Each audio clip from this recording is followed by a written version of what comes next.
Mysterious rooms that seem hidden away hold thousands of individual stories of the history of Sault Ste. Marie.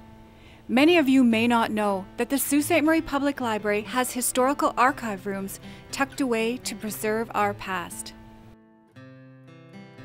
Judy McGonigal is a strong advocate for the preservation of local arts, culture, and heritage in our community. So Judy, you've allowed us into archive room number 1, the dungeon at the Sault Ste. Marie Public Library. Why do you think that the library is an important anchor, the archives here are an important anchor for the preservation of local history? Well, with the volume of information that the library has, I don't believe in the short term there's any way it can all be digitized and available. So we have to keep the original copies of things, or we're going to lose a lot of basic historical facts about the community and human interest stories and photographs and plans and maps and all sorts of things that reflect the life of our community over time. What are some general items that can be found in the archives here at the library?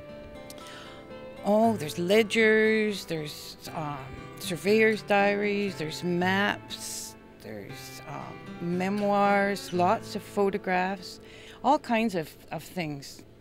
There's a city developed over time. Now, as you're going through the archives, is there one thing that you found very interesting when you were going through some of the items here? Well, when I started out, I'm a volunteer here, so I started out cleaning maps and surveyor's diaries that were kept after for the construction of the ACR.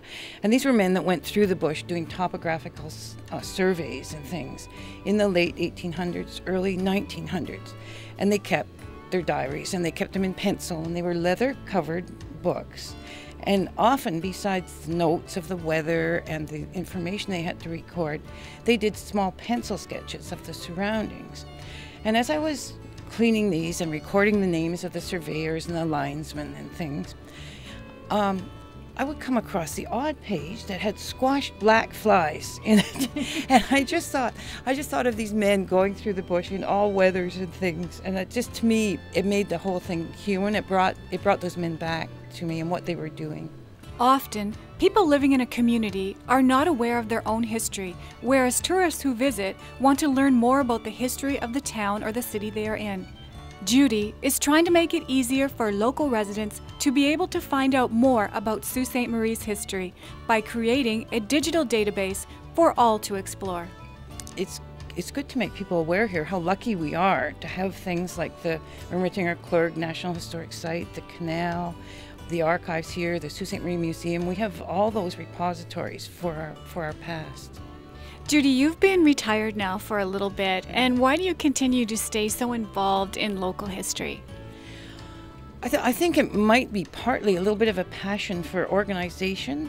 When you look at all the things here, they're wonderful on a shelf, but unless we know what they are and where they are, people are never going to be able to access them. So I think I still volunteer at the museum, and I'm still working on the same sort of a project, making a finding aid and working on their collection management database as I'm doing here. So I'm recording the information and I'm telling people where it is. If you would like to know more about local history, you can visit the Sault Ste. Marie Public Library. For Shaw TV, I'm Ann Gordon-Air.